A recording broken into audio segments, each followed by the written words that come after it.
Nah, di antara pelajaran yang pernah disampaikan oleh Nabi yang diajarkan kepada Mu'adz bin Jabal, ya Mu'adz, atau kama qala Rasulullah sallallahu alaihi wasallam, wahai Mu'adz, u'allimuka du'aan, aku akan ajarkan kepadamu satu doa.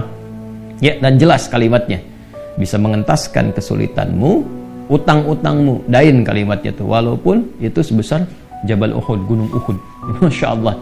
Ya, Mu'adz, maukah engkau aku ajarkan satu doa yang kalau engkau baca itu, engkau punya utang, terjebak dalam satu kondisi, ya, walaupun sebesar gunung Uhud, Allah akan melapangkannya. Ya, teman-teman yang pernah umrah, pernah haji, tahulah seperti apa gunung Uhud itu.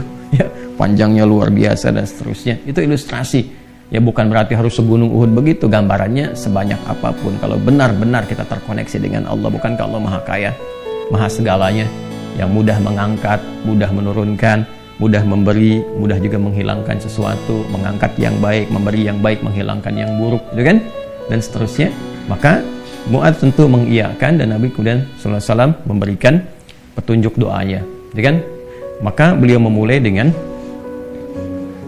Allahumma, gitu kan?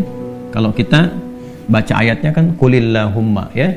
Nah, kita bisa bacakan langsung potong dari kata Allahumma, ya, berdasarkan pengajaran dari Nabi sallallahu alaihi wasallam kepada Mu'adz bin Jabal. Itu bisa dicek di hadisnya.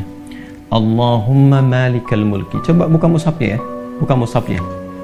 Teman-teman buka mushaf ini, mushaf masing-masing di rumah, cari Quran surah ketiga Ali Imran ayat 26. Kan kata kulnya di situ, kalau kita baca Quran harus dibaca semuanya. Qulillahumma. Tapi kul itu kan katakan, ya, perintah Allah kepada Rasulullah. Nah, kita bisa dalam konteks berdoa, kita bisa langsung bacakan dari Allahumma-nya. Allahumma malikal mulki. Saya ulang, ya. Allahumma malikal mulki tu'til mulka man tasha wa tanzi'ul mulka mimman tasha wa tu'izzu man tasha wa tudhillu man tasha biyadikal khair innaka ala kulli syai'in qadir. Jadi dimulainya dari Allahumma-nya sampai ke ujung ayatnya.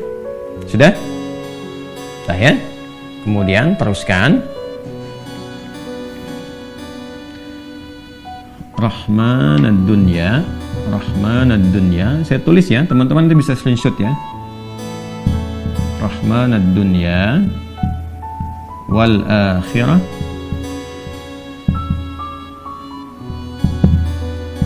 Rahmanad dunya wal akhirah wa rahimahuma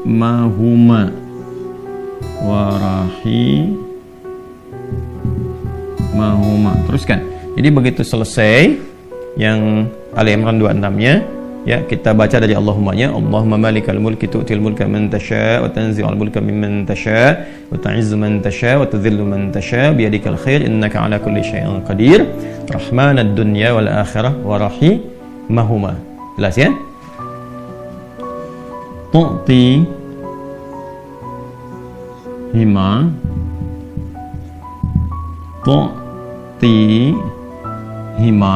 kan?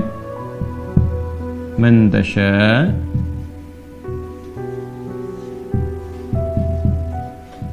dah, wa tamna'u minhuma man tasha.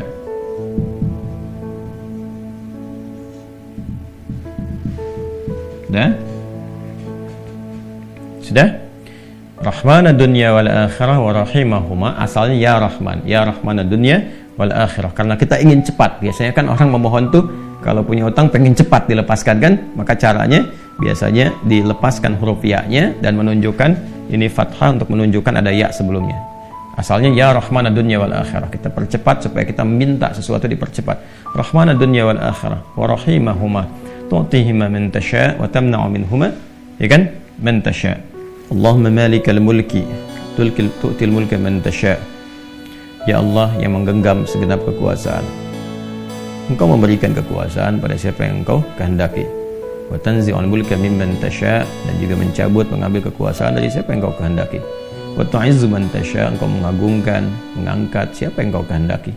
Wa tudhillu man tasha, dan Engkau bahkan merendahkan di antara makhlukmu yang Engkau kehendaki sesuai dengan hukum-hukummu. Biyadikal khair, segala ketetapan kebaikan dan segala kemuliaan ada dalam ketetapanmu. Innaka ala kulli syai'in qadir, hanya Engkau yang paling kuasa untuk menetapkan segala hal. Rahmanad dunya wal akhirah. Ya Allah, yang maha pengasih, yang sempurna kasihnya dalam urusan dunia dan akhirat. Wa rahimahuma, dan sempurna kasih sayangnya dalam segala urusan dunia dan akhirat. Tu'tihi man tasya, engkau memberi siapapun baik di langit ataupun di bumi kepada siapa yang engkau kehendaki. Wa tamna'u minhum man tasya, engkau pun bisa mencegah apapun terjadi bagi siapapun makhlukmu di langit ataupun di bumi. Jadi kita mengambil dua hal nih, yang baik Allah kasih dan yang buruk-buruk dicegah, gitu kan? Kemudian ini yang paling indah, aghnini bi rahmatika, ya Allah lapangkan aku. Aghni itu dari kata ghina, aghna yughni, aghni asal katanya dari kata ghina, sesuatu yang lapang dari segi harta, kayakan. Kadang diambil majas untuk mengayakan hati. Di sini maksudnya ke materi. Kayakan aku ya Allah, berikan aku kecukupan yang melapangkan aku, ya kan, dari urusan-urusanku. Maksudnya ini terkait hutang. Bi rahmatika, dengan rahmatmu. Ya ini bahasanya indah sekali, ini balaghahnya tinggi banget ya. Ya kalau kita ambil ke bahasa kita kan begini.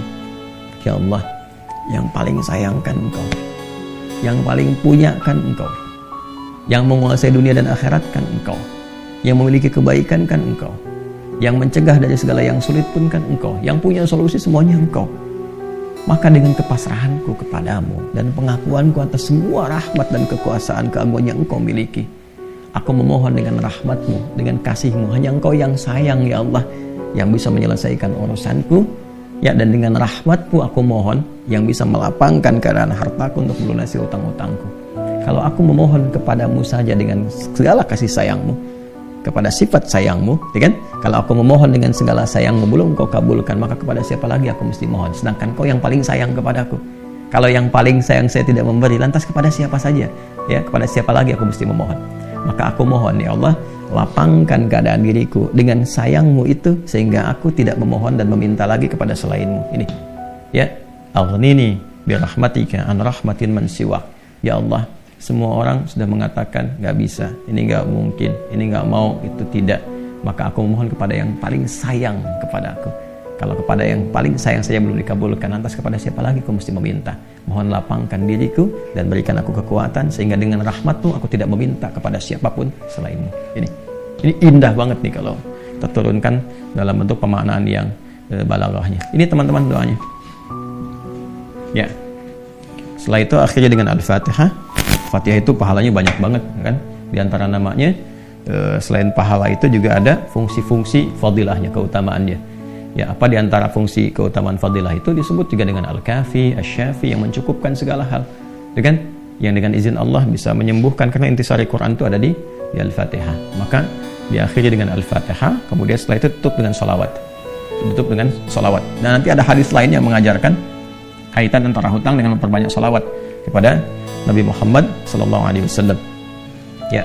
Nah, sholawat ini juga penting teman-teman sekalian, diperbanyak di akhir ya. Jadi setelah baca tadi Quran surat Nuh, Ali Imran, ya istighfar dulu. Jadi kalau kita rumuskan kan ketemu 5 kan?